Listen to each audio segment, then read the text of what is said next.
Good morning. I'm Kendallin, a professor and counseling psychologist. Welcome to my Living Wisdom lecture series. Okay, today's topic of my speech is expressing emotion. Part 1, self-image. The reason I pick up this topic is because in my work at the South Carolina Department of Mental Health, I work with substance abusers, and I found out the reason they abuse alcohol and drugs because they did not know how to express their emotion appropriately. That's why they get into trouble either at home or at work, and even lost their driver license.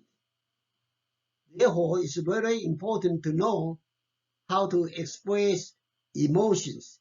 And emotion is not I find out it's not a really strange, but a really popular uh, uh, daily life, our daily life. Even some 5,000 years ago, in Buddhist environment where I grew up, I find out the Heart Sutra. This book talk about five aggregate, and one of the five aggregate is feeling, and that feeling directly means is emotions. And even when I come to the United States to study psychology, I come across fear, anger, love, joy, and sadness, and all these all are primary emotions we always talk about. So emotion is our daily life. Everybody encounter every day. So it's really important to learn how to express emotion. But its emotion, expressing emotion, is directly related to how we build our self-image in a conscious level. Therefore, find a way to build a good self-image is really important too. That's why I pick up this topic today. Okay, if we just talk about emotion in a casual manner, you may not know how important it is that emotion play in our daily life. I'm as a psychologist. I'd like to show you a table provided by Substance Abuse and Mental Health Service Administration.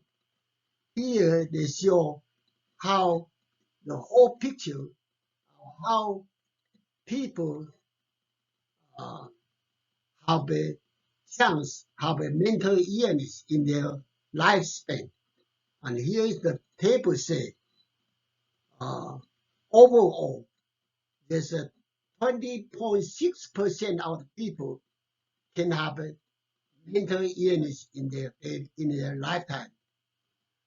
If we break down by sex, female have a 24.5%, male 16.3%. If we break down by age, 18 to 25 have a 29.4%, 26 to 49 have a 25.0%, 50 and above have a 14.0%.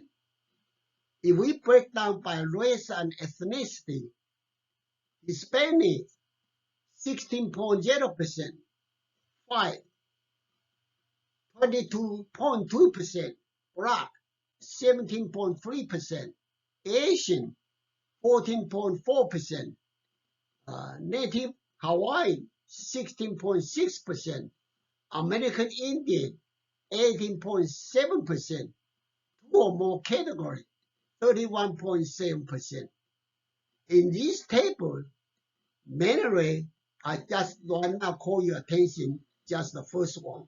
That is tell us 20.6% of people can commit some kind of mental illness in his lifetime.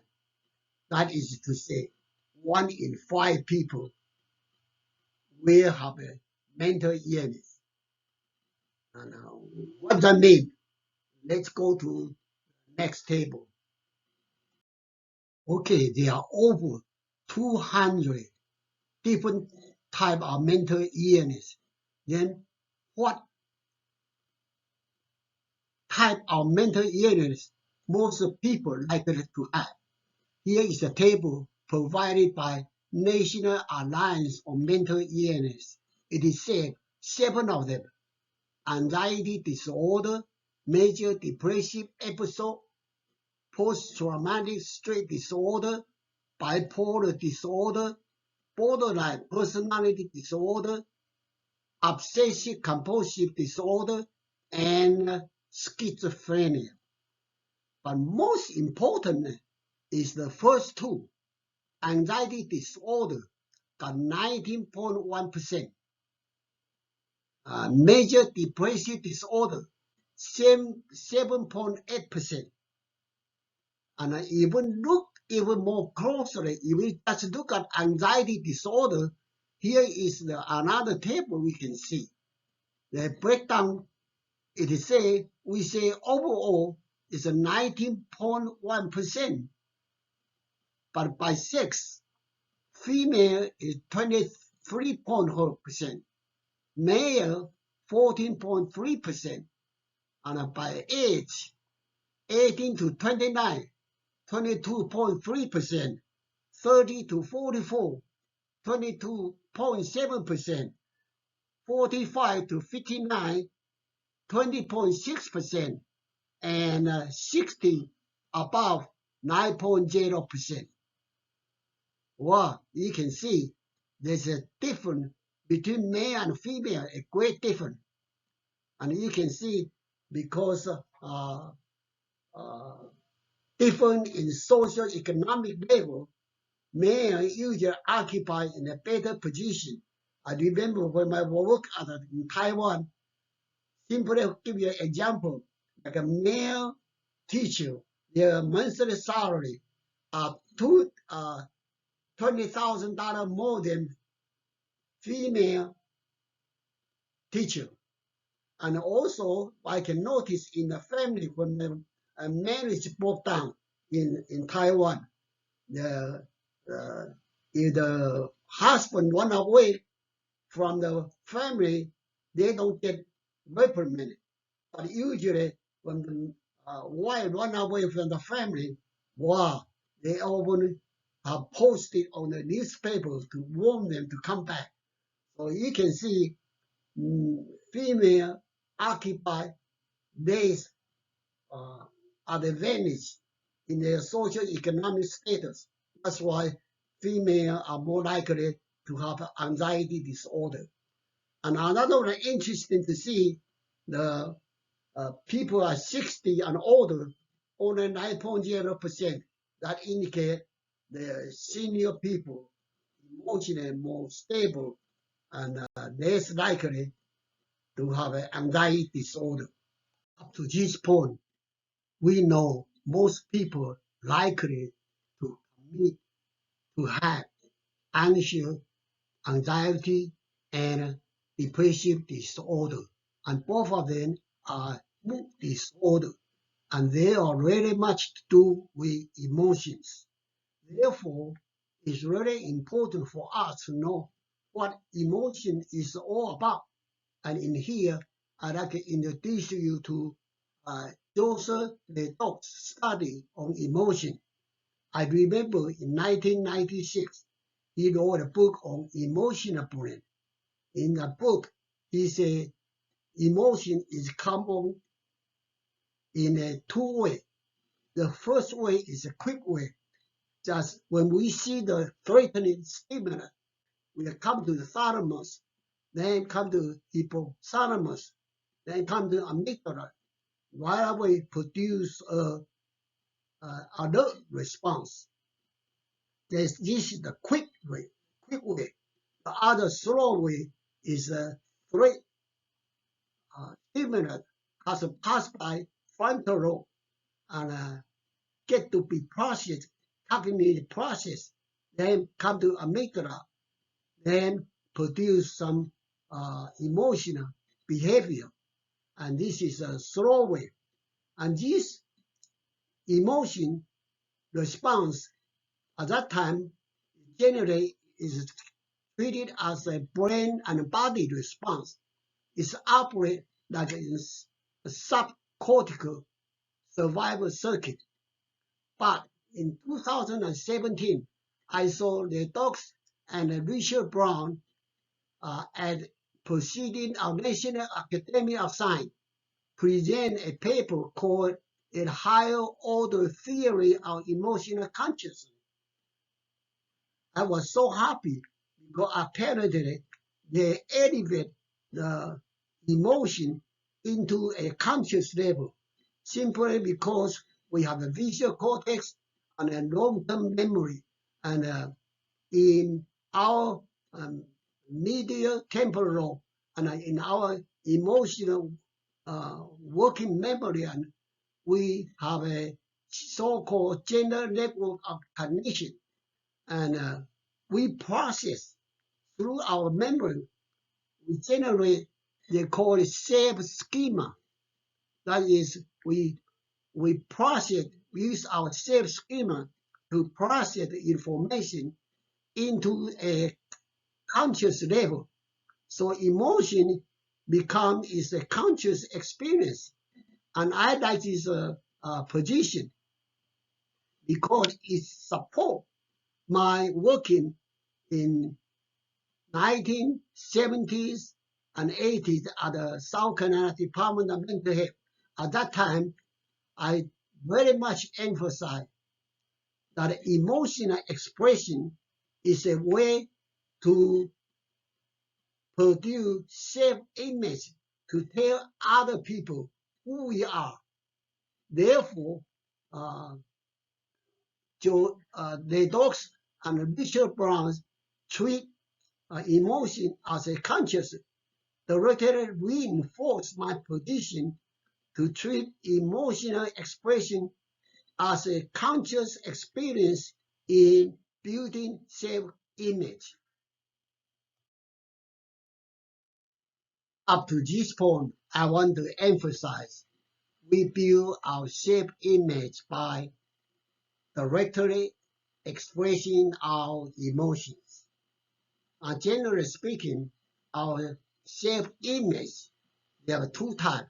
One is a physical image, one is a spiritual image. And physical image can directly see by ourselves and by the people around us. For example, here is my physical image when I was uh, in sixth grade. And here is my physical image when I was in my 60s. And right now you can see myself on the videotape here. Here is my physical image right now. And all these are my physical image can directly seen by you and myself. However, there's other type of image which is produced by what we say and what we do. And this image is unseen by us. And it's hard to other people to see either. They can fear for it. And this is a spiritual image. For example, you see the cobra, when he raised up his head and start to making a hissing sound, we know he's ready to attack. And when we see a pet dog come, we got his tail, and we know he is friendly to us. So when the cobra produce that aggressive attacking image, and petty dog produce that friendly image, or by what they say or what they did. And these are spiritual image. And spiritual image is very important in our daily life. We exactly to use a spiritual image to interact with the people around us too. Therefore, we have to produce our spiritual image in a clear manner so that people can know actually who we are. In Taiwanese expression, people will know whether you are wrong or olive. This yin as a being, people can see you very clearly. If you don't express clearly, then people will see us as a very sluggy or obscure feature. In Taiwanese expression, they say, they say see you as a poo-poo, as a boo-boo. Therefore, it's very important to express ourselves in a clearly, regardless it is a physical image or spiritual image. We always have to come across in a clear manner so that people know how to react to us, whether we are friendly or unfriendly, or whether you are uh, happy or unhappy, sad uh, or uh, worried. All these kind of both physical and spiritual image is the way we interact with people. So build up a clear self-image by expressing emotion. Emotion is really important in our daily life. We can interact with people, build up a good relationship. Therefore, we should express our emotion when the emotion arrives. It is the way to build our self-image. By doing that, we can let people know who we are. And here is a case in point. I'd like to show you a teacher how he expressed his anger to a student when the student showed disruptive behavior in the class. Here is a dialogue between them. I is the teacher. Jim, what's the matter?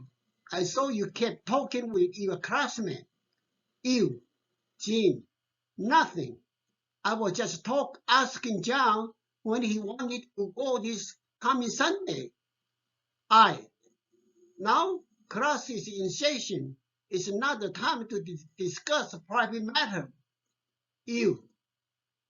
But I didn't bother anybody. You did bother somebody. You kept talking to John and he won't be able to pay attention to what's going on in class.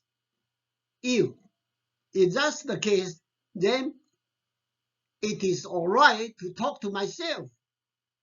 By talking to yourself, it sure would bother others and me too.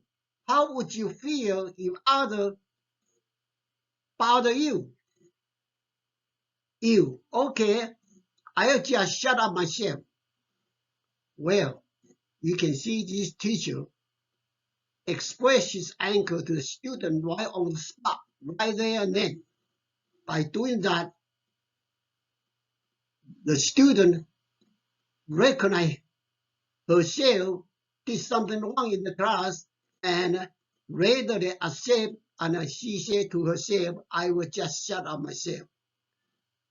So I can see the teacher express her anger and gain the respect from the class, and she can run the class smoothly without any disruption.